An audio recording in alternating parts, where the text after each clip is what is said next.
Episode 5। मुझे वो लड़की चाहिए। नियति जानती थी कि वो किसके कमरे में आई है। अभ्रम से उसका सामना पहले ही हो चुका था और उसकी कर्कश आवाज नियति के कानों में अभी तक गूंज रही थी। इसलिए वो एक और पल की देरी किए बिना ही वहां से जाने लगी कि तभी उसकी नजर बेड पर औंधे मुंह करके लेटे अभ्रम पर गई। उसके जख्मों से बहते खून को देखकर नियति की आंखें बड़ी हो गई और वो खुद को उसके पास जाने से रोक नहीं पाई। वो उसके पास है और उसके जख्मों से बहते खून को देखकर वो इधर-उधर कुछ ढूंढने लगी। कमरे में अंधेरा होने की वजह से उसे कमरे में रखी चीजें सही से दिख नहीं रही थी। तभी उसकी नजर बेडसाइड टेबल पर रखे एक बॉक्स पर गई। उस बॉक्स पर प्लस का रेड सिंबल देखकर नियति समझ गई कि ये फर्स्ट एड बॉक्स है। उसने जल्दी से बॉक्स लिया और अभ्रम के पास बैठ गई। अभ्रम का चेहरा दूसरी तरफ था, उसकी आंखें बंद थी पर वो सो नहीं रहा था ना वो बेहोश था। बस वो अपनी आंखें बंद किए लेटा था। उसके माथे पर हल्की सिलवटें उभरी हुई थी। जैसे ही नियति ने कॉटन को उसके जख्मों पर रखा, अभ्रम के माथे पर उभरी सिलवटें और गहरी हो गई और उसने आंखें बंद किए हुए ही कहा, टाइगर, अगर ये तो है तो जा यहाँ से, वरना मैं तुझे छोड़ूंगा नहीं। उसकी बात सुनकर नियति डर गई। उसके हाथ कांपने लगे। वो वहां से चली जाना चाहती थी पर उसके जख्मों से इतना खून बहता देखकर वो जा नहीं पाई।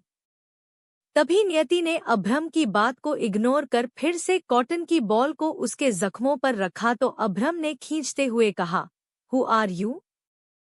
तुम जो भी हो, क्या तुम जानते नहीं मैं क्या कर सकता हूँ? मैंने कहा मुझे अकेला रहना है, जाओ यहाँ से। उसने ये इतनी गुस्से में कहा कि इस बार नियति डर कर उठ गई। वो जैसे ही पीछे हटी कि तभी वो अपने पीछे रखी टेबल से टकराकर गिरने लगी। उसने खुद को संभालने के लिए अपना एक हाथ बेड पर रखा तो उसका हाथ बेड की जगह अभ्रम के कंधे पर चला गया। अभ्रम ने उसकी छुअन को महसूस करते ही कहा, तुम टाइगर नहीं हो, तुम एक औरत हो। कौन हो तुम? ये कहते हुए उसकी सांस भारी हो गई थी और उसकी आंखें अभी भी बंद थी। अभ्रम इतना थक चुका था कि उसमें अपनी आंखें खोलने की भी हिम्मत नहीं थी। वो बस लेटे लेटे ही अपनी बातों से ही अपना गुस्सा बयां कर रहा था। जब नियति ने उसके मुंह से ये सब सुना तो वो और डर गई। उसने जल्दी से अपना हाथ पीछे खींचना चाहा पर तभी अभ्रम ने उसका हाथ पकड़ के उसे अपनी तरफ खींचा तो वो बेड पर आ गई, इससे पहले कि वो बेड से उठ पाती। अभ्रम ने उसकी गोद में अपना सिर रख दिया। ये देखकर नियति चौंक गई। उसका दिल जोरों से धड़कने लगा। उसके हाथ ही नहीं, उसका पूरा शरीर भी कांप रहा था। नियति ने अपनी डरी सहमी आंखों से अभ्रम को देखते हुए मन में ही कहा, हे भगवान, कहाँ फंस गई मैं? कुछ देर तक ऐसे ही बैठे रहने के बाद जब अभ्रम की कोई आवाज नहीं आई तो नियति उसे खुद पर से हटाने लगी। तभी अभ्रम ने अपनी बाहों को उसके ऊपर लपेट दिया। उसकी छुअन को महसूस करते ही नियति के शरीर में एक सिहरन उठी और उसने अपने मुंह में आए पानी को गले से नीचे उतारा। तभी उसकी नजर एक बार फिर उसके जख्मों पर गई और उसके जख्मों को देखते हुए नियति ने खुद से कहा, हे भगवान, अब मैं क्या करूं? मैं तो इनकी मदद करना चाहती थी और ये मुझ पर ही गुस्सा कर रहे थे और अब मुझे ही पकड़ के सो भी रहे हैं। अब मैं कैसे यहाँ से जाऊंगी? फिर उसके जख्मों को देखकर सोचते हुए उसने आगे कहा, इन्हें इतनी बुरी तरह से किसने मारा होगा? आस्था माँ ने तो कहा था इनसे सब डरते हैं, फिर इन्हें मारने की हिम्मत किसने की? उसे अभ्रम पर तरस आ रहा था। उसके जख्म और उसका दर्द नियति से देखा नहीं जा रहा था। हमारे यहाँ तो जानवर के जख्मों पर भी मरहम लगा दिया जाता है, फिर ये तो एक इंसान है इन्हें ऐसी हालत में देखकर कैसे छोड़ दूं? ये बोल उसने फिर से कॉटन की बॉल ली और उससे अभ्रम के जख्मों को साफ करने लगी। इस बार अभ्रम ने कोई रिएक्ट नहीं किया और ना कुछ कहा। वो चुपचाप लेटा उसकी गोद में सिर रखकर सो रहा था। नियति के गोद में सिर रखते ही उसे नींद आ गई थी। ये पहली बार था कि अभ्रम 26 साल की उम्र में आज पहली बार सो रहा था। अभ्रम को रात में कभी नींद नहीं आई। वो अपनी हर रात जागकर बिताता था, पर आज वो नियति की गोद में सिर रखकर सो रहा था।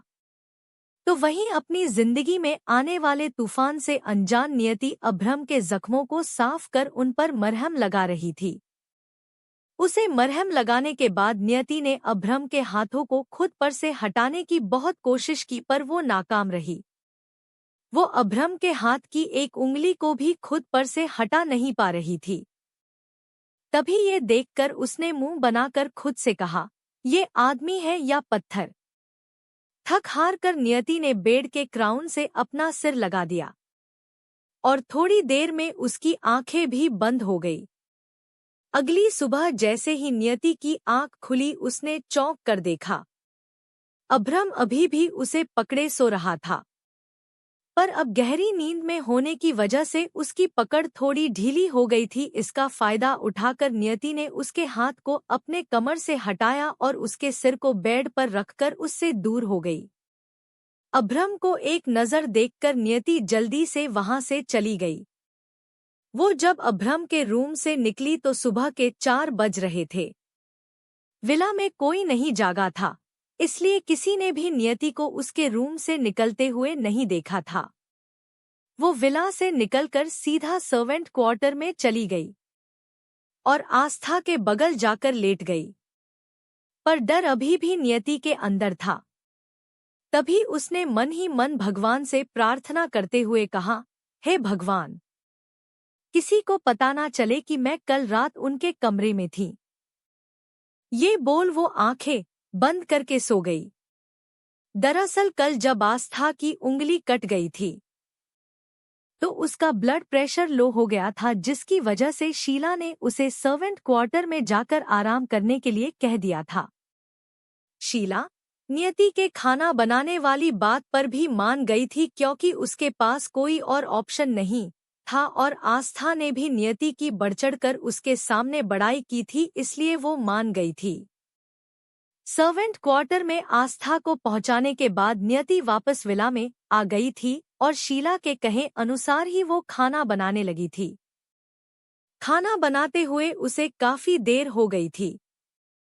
जब नियति अपना काम खत्म कर सर्वेंट क्वार्टर की तरफ जा रही थी कि तभी एक मेड ने उसे रोक लिया और उसे अभ्रम के रूम में खाना ले जाने के लिए कहा।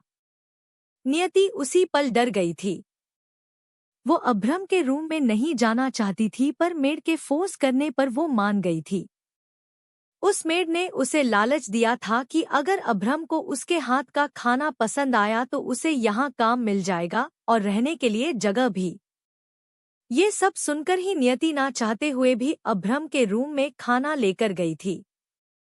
इधर जैसे ही नियति गहरी नींद में सोई तो वहीं उधर अभ्रम की आंखें खुली। उसने महसूस किया कि अब उसके पास कोई नहीं बैठा है। ये देखकर उसने अपनी नजरों को चारों ओर घुमाया और खुद से कहा, नो, कल यहाँ कोई तो था। मैंने उसे महसूस किया है। वो यही थी। पर वो थी कौन? वो जो कोई भी थी, मैं उसे नहीं छोड़ूंगा। उसकी हिम्मत कैसे हुई मेरे रूम में आने की? वो अभी बोल ही रहा था कि तभी उसे कुछ याद आया और उसने उठकर बैठते हुए खुद से कहा, मैं कल सो रहा था। पर ये कैसे हो सकता है? मुझे कल से पहले कभी नींद नहीं आई। इतने सालों में मैं कभी नहीं सोया, फिर आज मैं कैसे सो सकता हूँ? ये कहते हुए उसने अपना सिर पकड़ा और कल रात की बातों को याद करने लगा। उसकी आंखें बंद थी और उसके माथे पर सिलवटें भी उभरी हुई थी। धीरे धीरे उसे कल रात की एक एक बात याद आने लगी। उसे याद आ गया था कि वो कल रात किसी की गोद में सिर रख कर सो रहा था। ये याद आते ही उसने अपनी आंखें खोली और एक टक फर्श को घूरते हुए कहा, कौन हो तुम? तुम मेरे घर में कैसे आई? किसने भेजा है तुम्हें?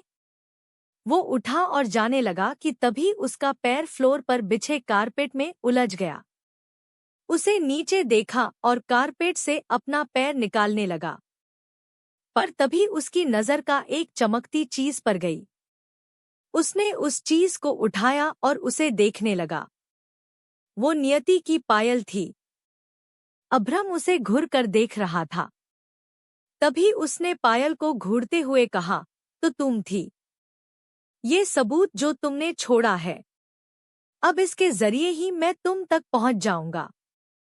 कुछ टाइम बाद वो ड्रेस अप होकर हॉल में चेयर पर बैठा था। टाइगर और जैगुआर दोनों उसके सामने सिर झुकाए खड़े थे। दोनों को देखते हुए अभ्रम ने अपनी कोल्ड वॉइस में कहा, कल मेरे कमरे में एक लड़की आई थी। पता करो वो लड़की कौन थी? ये सुनते ही टाइगर और जैगुआर ने एक दूसरे को देखा। उन्हें अपने कानों पर भरोसा नहीं हो रहा था। बीस्ट के रूम में लड़की, ये तो पत्थर में छेद करने वाली बात थी। दोनों ने ही एक दूसरे से आंखों ही आंखों में बात की और सिर झुकाए खड़े रहे। तभी अभ्रम ने आगे कहा, तुम दोनों के पास आज शाम तक का समय है। ढूंढो उसे और यहाँ लेकर आओ। उसकी बात पर दोनों ने सिर हिलाया और वहां से चले गए। विला से बाहर निकलते ही जैगुआर ने टाइगर से कहा, क्या यार, बीस्ट को क्या हो गया है? कल भी लड़की की बात कर रहे थे और आज भी लड़की। क्या उन्होंने कल भी लड़की के बारे में पूछा था? टाइगर ने उसे बीच में रोकते हुए कहा तो जैगुआर ने झुंझलाते हुए कहा, हाँ। पता नहीं वो कौन सी लड़की है जो सिर्फ बीस्ट को ही सब जगह दिखती है, पर हमें नहीं। तभी टाइगर ने सोचते हुए कहा, जब बीस्ट ने कहा है तो वो लड़की है, पर समझ नहीं आ रहा है उसे बीस्ट के अलावा किसी और ने क्यों नहीं देखा। ये सुन जैगुआर ने कहा, मैं पूछ कर आऊं बीस्ट से वो लड़की दिखती कैसी है। हाँ, जाकर पूछ, थोड़ी देर बाद तू ब्लैकी के पिंजरे में दिखेगा। टाइगर की बात सुनकर जैगुआर उसे घुर कर देखने लगा। तो टाइगर ने उसे देखकर मुंह बनाते हुए कहा, मुझे ऐसे क्या देख रहा है? लड़की को ढूंढ, नहीं तो शाम को हम दोनों ही ब्लैकी का डिनर बन जाएंगे। बात सही है तेरी, जैगुआर ने कहा और सोचने लगा कि तभी उसने सोचते हुए कहा, मुझे एक बात समझ नहीं आ रही। वो एक लड़की ही है ना? कहीं वो कोई भूत या चुड़ैल तो नहीं, जो सिर्फ बीस्ट को ही दिखती है पर हमें नहीं। उसकी बात पूरी होते ही वहां पर पाइथन आ गया। पाइथन को देखकर जैगुआर ने उसे रोकते हुए कहा, पाइथन, क्या तूने यहाँ कल किसी लड़की को देखा है? एपिसोड 6, नियति और बीस्ट का सामना। उसकी बात पर पहले तो पाइथन ने उसे अजीब तरह देखा और फिर सिर हिला दिया, जिस पर जैगुआर ने उसे ताना देते हुए कहा, तू भी न किसी काम का नहीं है। हाँ, जैसे आप तो बड़े काम के हो। पूरे दिन बीस्ट के साथ मैं रहता हूँ। मैं पाइथन। उसकी बात से जैगुआर चिढ़ गया और मुंह बनाते हुए उसने कहा, और मैं जैगुआर हूँ। जैगुआर समझा। तभी बीच में टाइगर ने दोनों को डांटते हुए कहा, ओ जस्ट शट अप। तुम दोनों बच्चों की तरह लड़ना छोड़कर काम पर ध्यान दो। पाइथन, तू जाकर सीसीटीवी फुटेज चेक कर। और जैगुआर, तू जाकर गार्ड्स से पूछताछ कर, कल जितने भी लोग विला में आए थे, मुझे उन सब की लिस्ट चाहिए। उसकी बात पर दोनों ने कुछ नहीं कहा और एक दूसरे को घूर कर चले गए। वहीं उधर नियति आस्था के साथ वापस उसके घर आ गई थी। आस्था की तबीयत अब पहले से ठीक लग रही थी। उसकी हालत देखकर ही शीला ने उसे आराम करने के लिए उसे घर भेज दिया था। आस्था बेड पर लेटी थी और नियति किचन में उसके लिए कुछ खाने का बना रही थी, पर उसका सारा ध्यान कल रात और आज सुबह की हालातों पर था। अभ्रम का उसे पकड़कर सोना और उसे धमकी देना, ये सब याद कर नियति अंदर ही अंदर डर रही थी। उसे समझ नहीं आ रहा था कि वो ये सब आस्था को बताए या नहीं। जहाँ एक तरफ नियति के ख्यालों में अभ्रम था तो वहीं उसके ख्यालों में भी नियति थी। वो अपने रूम में बैठा था और नियति की पायल को अपने सामने लटकाए उसे एक टक घूर रहा था कि तभी उसने पायल को घूरते हुए कहा, तुम जो कोई भी हो, मैं तुम्हें नहीं छोड़ूंगा। मैं जानता हूँ तुम्हें मेरे किसी दुश्मन ने भेजा है। मुझे मार नहीं सकते, इसलिए उन्होंने लड़की का सहारा लिया है। पर वे जानते नहीं कि बीस्ट क्या कर सकता है।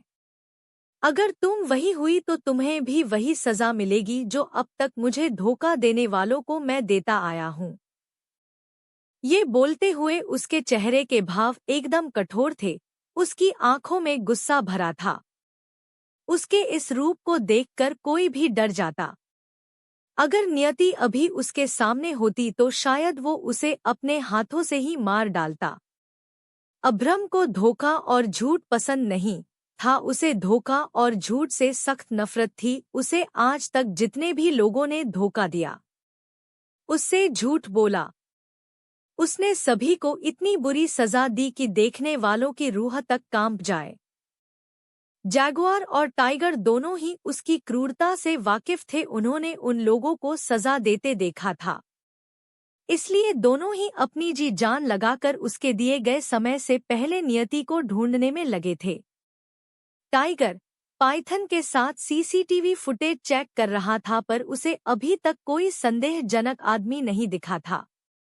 तभी वहां जैगुआर आ गया और उसने दोनों से कहा, गार्ड्स से पूछने पर यही पता चला है कल आस्था आंटी के साथ एक लड़की आई थी, उसके अलावा कोई भी नया शख्स विला में नहीं आया। उसकी बात सुनते ही टाइगर ने चौंक कर उसकी तरफ देखा। तभी लैपटॉप की स्क्रीन पर नियति दिखने लगी। जैगुआर की बात सुनकर टाइगर को याद आया कि कल उसने विला में नियति को ही देखा था। तभी उसने सोचते हुए कहा, कहीं वो लड़की आस्था आंटी की बेटी नियति तो नहीं। इतने में ही पाइथन ने कहा, अरे ये तो वही लड़की है। उसका इशारा लैपटॉप की स्क्रीन पर दिखाई दे रही नियति पर था। दोनों ने उसकी बात सुनकर लैपटॉप पर दिख रही नियति को देखा। उसे देखकर टाइगर ने पाइथन से पूछा, तू इसे कैसे जानता है? पाइथन ने कहा, ये वही लड़की है जो उस दिन कार के सामने आ गई थी। ये सुन जैगुआर ध्यान से नियति को देखने लगा और उसे देखते हुए बोला, इसका मतलब कल बीस्ट इसी लड़की की बात कर रहे थे। दोनों की बात पर टाइगर बोला, पर इसे तो मैंने बीस्ट के सामने जाने से मना किया था और इसे बीस्ट से छुपकर रहने के लिए कहा था, फिर ये उनके ही कमरे में कैसे चली गई? ये बोल वो सोचने लगा। तभी जैगुआर ने कहा, हम इसी से क्यों नहीं पूछ लेते, ये बीस्ट के कमरे में क्या करने गई थी? गुड आइडिया, पाइथन बोला। तो जैगुआर ने उसे टॉन्ट मारते हुए कहा, मैं हमेशा अच्छा ही बोलता हूँ, फालतू तो तू बोलता है। ये बोल वो हंसने लगा। टाइगर ने दोनों को घूर कर देखा और उन्हें डांटते हुए कहा, तुम दोनों चूहेबिल्ली की तरह लड़ना बंद करो और शाम के बारे में सोचो, बस कुछ घंटे बचे हैं। हाँ, तो अब लड़की मिल तो गई है, अब बस उसे यहाँ लेकर आना है। वैसे ये लड़की है कहाँ? दिखने में तो बहुत खूबसूरत है। जैगुआर के पूछने पर टाइगर ने कहा, आस्था आंटी लेकर आई थी उसे, उनके साथ ही होगी, किसी से पता करवाओ आस्था आंटी विला में अभी है या चली गई। उसकी बात पर पाइथन ने कहा, मैं पता करके आता हूँ। ये बोल वो जैगुआर को घूरते हुए वहां से चला गया। तो उसने पाइथन को मुंह बनाते हुए देखकर कहा, पता नहीं इसकी क्या प्रॉब्लम है, ये मुझे ही क्यों ऐसे घूरता रहता है। टाइगर बोला, तू फिर शुरू हो गया। अरे नहीं यार, मैं तो ये बोल रहा था, आस्था आंटी की कोई बेटी नहीं है, फिर ये एक दिन में इतनी बड़ी बेटी कहाँ से आ गई? बोलते हुए जैगुआर की स्क्रीन पर दिख रही नियति को ही कोई देख रहा था। तो वहीं उसकी बात पर टाइगर ने सोचते हुए कहा, ये मैंने पहले क्यों नहीं सोचा? क्योंकि तेरे पास मेरे जितना दिमाग नहीं है ना? ये बोल जैगुआर हंसने लगा। तो टाइगर उसे घूरने लगा। मुझे घूर मत और काम पर ध्यान दे, वरना ब्लैकी का डिनर तू और ब्रेकफास्ट में बनूंगा। वे दोनों अभी एक दूसरे से आर्ग्यू कर ही रहे थे कि तभी वहां पर पाइथन आ गया। आस्था आंटी की तबीयत ठीक नहीं थी, इसलिए वो घर चली गई और वो लड़की नियति वो भी उनके साथ गई है। पाइथन की बात पर जैगुआर बोला, हाँ तो तू यहाँ क्या कर रहा है? ड्राइवर है न, जाकर लेकर आ मैडम को। उसे फिर से पाइथन को परेशान करते देखकर टाइगर ने पाइथन से कहा, तुझे मैं ऑर्डर दे रहा हूँ। आज के बाद तू इसकी रत्ती भर भी रिस्पेक्ट नहीं करेगा, और जैसी टोन में ये तुझसे बात करेगा तू भी इससे वैसे ही बात करेगा। उसकी बात पर जैगुआर टाइगर को घूरने लगा तो वहीं पाइथन धीरे से हंस रहा था। टाइगर ने आगे कुछ नहीं कहा और उठकर चला गया। उसके पीछे जैगुआर भी चला गया। जब वे दोनों आस्था के घर पहुंचे तो आस्था भी दोनों को अपने घर में देखकर हैरान रह गई। बेटा तुम दोनों यहाँ? टाइगर ने कहा, आस्था आंटी वो लड़की कहाँ है जो कल आपके साथ बीस्ट विला आई थी? आस्था बोली, नियति। बेटा वो मेरी दवाई लेने गई है, आती होगी। तभी जैगुआर बैठते हुए बोला, ठीक है, हम यहीं उसका इंतजार करते हैं। दोनों को देखकर आस्था बोली, क्या नियति से कोई गलती हुई है बेटा? टाइगर उसे सब बता देना चाहता था पर आस्था की तबीयत खराब देखकर वो चुप ही रहा। करीब आधा घंटा गुजर जाने के बाद जब नियति नहीं आई तो दोनों को शक हुआ।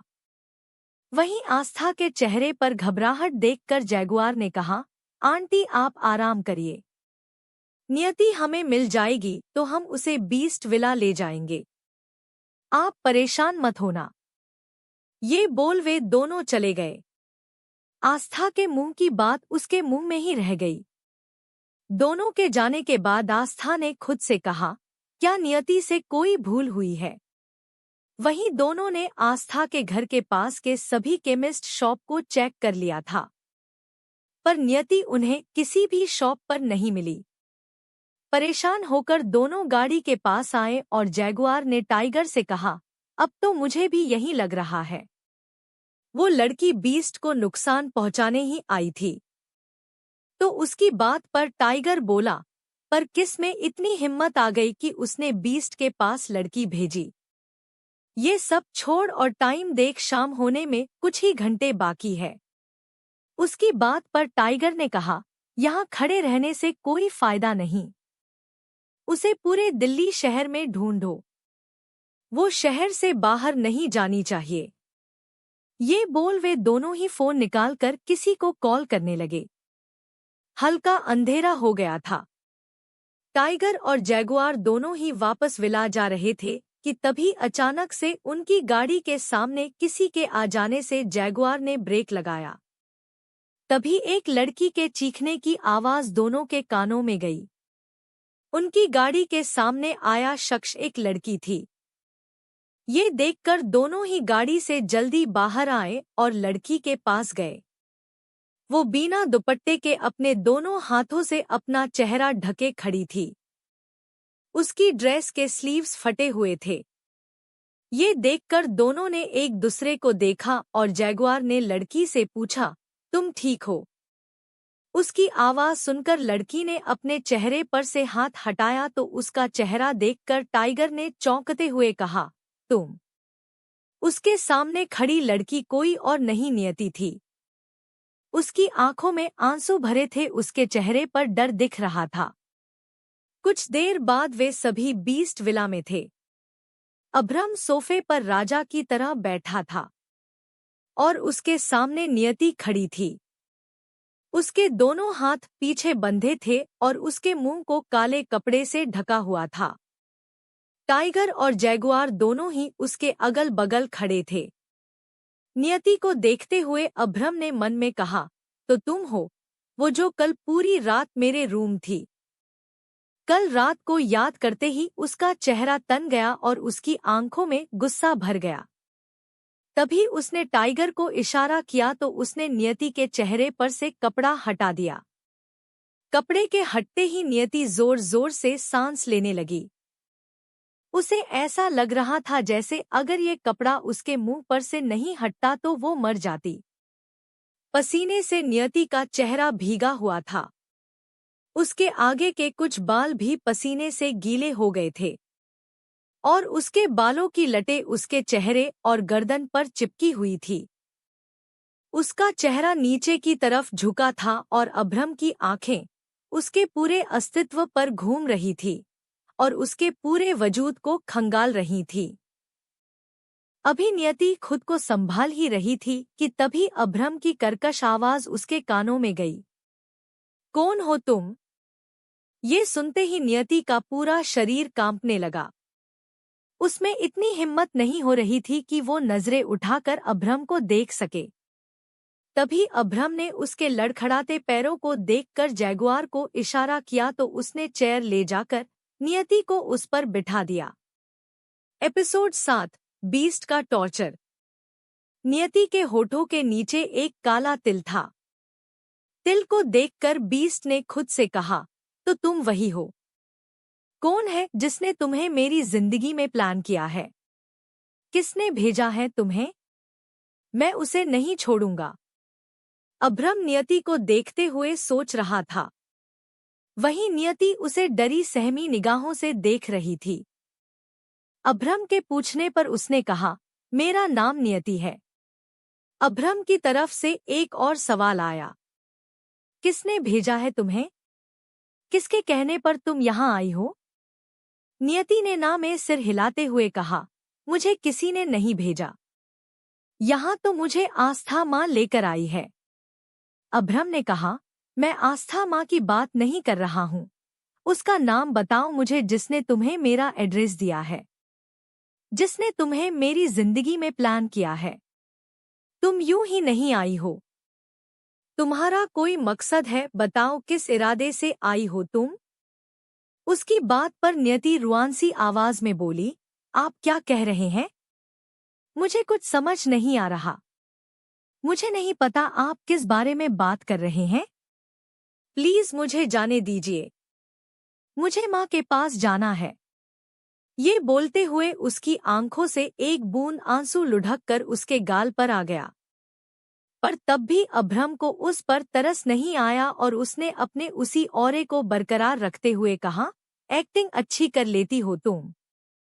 अच्छा है, पर यहाँ ना किसी फिल्म की शूटिंग हो रही है ना किसी ड्रामा का ऑडिशन। तो जो पूछा जाए उसका सच सच जवाब दो, वरना झूठ बोलने की सजा तुम्हारी सोच से भी ज्यादा बुरी होगी। उसकी बातें नियति को डरा रही थी। उसे समझ नहीं आ रहा था कि वो किस बारे में उससे बात कर रहा है। उसने फिर कहा, प्लीज मेरा यकीन करिए। मुझे नहीं पता आप किस बारे में बात कर रहे हैं। मैं यहाँ आस्था माँ के साथ आई थी। नियति की जिद देखकर अभ्रम के माथे पर सिलवटें आ गई। तभी उसने अपने पास खड़े टाइगर, जैगुआर और पाइथन को देखते हुए कहा, लड़कियों को किन किन चीजों से डर लगता है? उसके पूछने पर तीनों एक एक कर उसे बताने लगे। बीस्ट लड़कियों को सबसे ज्यादा कॉकरोच से डर लगता है, जैगुआर बोला। उसके बोलने के अगले पल ही टाइगर भी बोला, बीस्ट छिपकली, कुत्ता। इतने में पाइथन भी बोल पड़ा, बीस्ट चूहा। सबकी बात सुनकर बीस्ट ने कहा, जाओ सब ले आओ। वही जब नियति ने ये सुना तो उसके रोंगटे खड़े हो गए। वो अपनी फटी आंखों से अभ्रम को देखने लगी। उसकी सांसें जैसे उसके गले में आकर अटक गई थी। अभ्रम उसे साक्षात शैतान लग रहा था। उसकी बात सुनकर नियति ने ना में सिर हिलाते हुए कहा, नहीं सर, प्लीज नहीं। मैंने कुछ नहीं किया है, प्लीज मुझे जाने दो। अभ्रम उसे देख होठों को तिरछा कर बोला, देखते हैं तुम अभ्रम सिंह चौहान का टॉर्चर किस हद तक झेल सकती हो। कुछ ही देर में वे तीनों ही छिपकली, कॉकरोच और चूहों के साथ वहां पर मौजूद थे। नियति के सामने रखे वे तीनों बॉक्स, जिनमें छिपकली, कॉकरोच और चूहे थे। उन्हें देखकर नियति का गला सूख गया था। वो बार बार अपनी गर्दन को ना में हिला रही थी। वहीं उसे डरते देखकर अभ्रम को मजा आ रहा था। तभी उसके इशारे पर पाइथन ने बॉक्स में से एक कॉकरोच निकालकर उसे लेकर नियति के पास जाने लगा। कॉकरोच को देखकर नियति की आंखें डर से बड़ी हो गई। तभी उसने चिल्लाते हुए कहा, नहीं, इसे मुझसे दूर रखो, प्लीज नहीं, मैंने कुछ नहीं किया, प्लीज मुझे छोड़ दो। उसके रोने और गिड़गिड़ाने से किसी को वहां कोई फर्क नहीं पड़ रहा था। पाइथन ने कॉकरोच उसके कंधे पर रख दिया तो नियति अचानक से खड़ी हो गई और अपने कंधों को झटक दिया। कॉकरोच उसके कंधे से नीचे गिर गया। उसे देखकर नियति रोने लगी। उसे रोते देखकर अभ्रम को सुकून मिल रहा था। तभी उसने जैगुआर को इशारा किया तो वो छिपकली लेकर नियति के पास जाने लगा। ये देखकर नियति डर से पीछे हटने लगी। वो पीछे हटते हटते अभ्रम के पास आ गई। जैगुआर भी उसके नजदीक आ गया था। जैगुआर ने हाथ बढ़ाकर छिपकली को उसके ऊपर रखना चाहा तो नियति एकदम से पीछे हो गई और लड़खड़ा कर अपने पीछे बैठे अभ्रम की गोद में गिर गई। उसने गिरते ही डर से अपना चेहरा अभ्रम के सीने में छुपा लिया और रोते हुए बोली, प्लीज नहीं, इसे मुझसे दूर रखो, मैंने कुछ नहीं किया है, मुझे जाने दो। नियति अपने ही धुन में उसके सीने में अपना चेहरा छुपाए बोले जा रही थी। वहीं इस नज़ारे को देखकर जैगुआर, पाइथन, टाइगर तीनों ही शॉक्ड रह गए थे। उन्हें देखकर ऐसा लग रहा था जैसे किसी ने उन्हें फ्रीज कर दिया हो। वो एक ही पोजीशन में खड़े हैरानी से आंखें फाड़े इस नज़ारे को देख रहे थे। तो वहीं नियति के अचानक इतने करीब आ जाने से अभ्रम चौंक गया था। नियति की गर्म सांसें उसके गर्दन और चेस्ट पर पड़ रही थी। अभ्रम के शर्ट के ऊपर के 2 बटन खुले थे जिससे उसकी मस्कुलर चेस्ट झलक रही थी। नियति ने डर से उसकी कॉलर को अपने छोटे छोटे हाथों में भर लिया। वो अभी भी उसके सीने में अपना चेहरा छुपाए रो रही थी। उसके आंसू अभ्रम के कपड़े और सीने पर गिर रहे थे। कुछ सेकंड के लिए वो भी फ्रिज हो गया था, पर जैसे ही वो अपने सेंस में आया उसने कसकर अपनी मुट्ठी को बंद किया और अपनी कर्कश आवाज में कहा, हाउ डेयर यू, तुम्हारी हिम्मत कैसे हुई मेरे पास आने की। नियति उसकी आवाज सुनकर डर गई। उसने चौंक कर अपना सिर ऊपर उठाया और अभ्रम को देखा। 2 काली आंखें उसे ही घूर रही थी। नियति की आंसुओं से भीगी आंखें जब उसकी आंखों से मिली तो कुछ पल के लिए वो दोनों ही एक दूसरे की आंखों में देखते ही रह गए। अभ्रम कुछ पल के लिए नियति की आंखों और उसके मासूम चेहरे में खो गया, जो रोने की वजह से लाल पड़ चुका था। उसके दर्द को देखकर अभ्रम को कुछ एहसास हुआ, पर उसने अपने आप पर कंट्रोल करते हुए नियति की आंखों में देखते हुए कहा, ओ तो तुम यहाँ इसके लिए आई हो। नियति को उसकी बातें समझ नहीं आई, इसलिए वो असमंजस में उसे देखने लगी। तभी अभ्रम ने अपनी बात को जारी रखते हुए कहा, मुझे सेड्यूस करने के लिए भेजा है ना तुम्हें उन लोगों ने। नियति को उसकी बातें समझ नहीं आई, इसलिए वो असमंजस में उसे देखने लगी। तभी अभ्रम ने अपनी बात को जारी रखते हुए कहा, मुझे सेड्यूस करने के लिए भेजा है ना तुम्हें उन लोगों ने। नियति को इंग्लिश आती थी, पर इतनी नहीं कि उसे हर बात का मतलब पता हो। उसके लिए ये शब्द नया था, उसे सेड्यूस शब्द का मतलब नहीं पता था, इसलिए वो अभी भी उसे कंफ्यूजन में देखे जा रही थी। तभी अभ्रम ने फिर कहा, तुम्हारी खूबसूरती का जादू मुझ पर नहीं चलेगा, इसलिए उठो मेरे ऊपर से और मुझे उसका नाम बताओ जिसने तुम्हें यहाँ भेजा है। समझी तुम? नहीं तो तुम सोच भी नहीं सकती मैं तुम्हारे साथ क्या कर सकता हूँ। उसकी बात सुनकर नियति तुरंत ही उसके ऊपर से हट गई। उसके उठते ही अभ्रम भी उठकर खड़ा हो गया। बताओ मुझे उसका नाम क्या है? क्या वो अतीश खन्ना है या उसका बाप अरविंद या कोई और? बताओ मुझे, तुम्हें किसने भेजा है? उसके पूछने पर नियति ने सुबकते हुए न में सिर हिला दिया और पीछे हटने लगी। वो पीछे हटते हुए टाइगर के पास चली गई। तभी वो उससे टकराकर गिरने लगी तो टाइगर ने उसे जल्दी से पकड़ लिया। ये देखकर अभ्रम ने टाइगर को घूर कर देखा तो टाइगर जल्दी से पीछे हो गया। अभ्रम नियति के पास गया और उसे घूरते हुए उसने कहा, ट्रेनिंग बहुत अच्छी हुई है तुम्हारी। पूरी तैयारी के साथ यहाँ आई हो तुम। तो अब मैं भी देखता हूँ और कब तक तुम मुझे सहन कर सकती हो। ये बोल वो नियति का हाथ पकड़ उसे जबरदस्ती खींचते हुए अपने साथ ले जाने लगा। उसे जाते हुए देखकर पाइथन, जैगुआर और टाइगर तीनों ने एक दूसरे को देखा और पाइथन ने कहा, पता नहीं अब बीस्ट क्या करेंगे इस मासूम लड़की के साथ। जैगुआर उन्हें देखते हुए बोला, मुझे तो ये इनोसेंट लग रही है।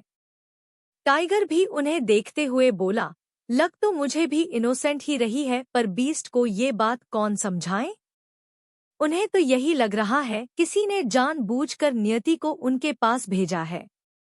वेल, अगर ये सच है तो नियति की हिम्मत की दाद देनी पड़ेगी। उसने बीस्ट का सामना भी किया और अपना सच भी नहीं बताया। जैगुआर सोचते हुए बोला। उसकी बात सुनकर टाइगर और पाइथन दोनों उसे देखने लगे। दोनों को खुद को इस तरह देखते देखकर जैगुआर बोला, मुझे ऐसे क्या देख रहे हो? मैं बस अंदाजा लगा रहा हूँ। दोनों ने सिर हिलाया और चले गए। उनके जाने के बाद जैगुआर ने उस तरफ देखते हुए कहा, जिस तरफ बीस्ट नियति को ले गया था। पता नहीं अब इस लड़की का क्या होगा। बीस्ट का टॉर्चर सहने से तो अच्छा है ये बीस्ट को अपना सच बता दे। वहीं अभ्रम नियति का हाथ पकड़ उसे जबरदस्ती खींचते हुए ले जा रहा था। पहले मेरी गाड़ी के सामने जानबूझकर आ गई। जब वहां कुछ नहीं हुआ तो आस्था आंटी के जरिए तुम मेरे घर में आ गई और फिर मेरे बेडरूम में।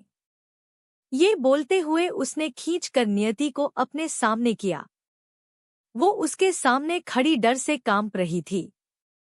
अभ्रम ने तिरछी मुस्कान अपने होठों पर सजाते हुए उसे देखा और फिर उसके पीछे स्विमिंग पूल को देखा। नियति अभी भी रो रही थी। रोने की वजह से अब उसे हिचकियां आ रही थी। तभी उस पर कोई रहम न दिखाते हुए अभ्रम ने उसके कंधे पर हाथ रख उसे पीछे की तरफ धकेला तो वो स्विमिंग पूल में गिर गई। वो पानी में गिरते ही छटपटाने लगी।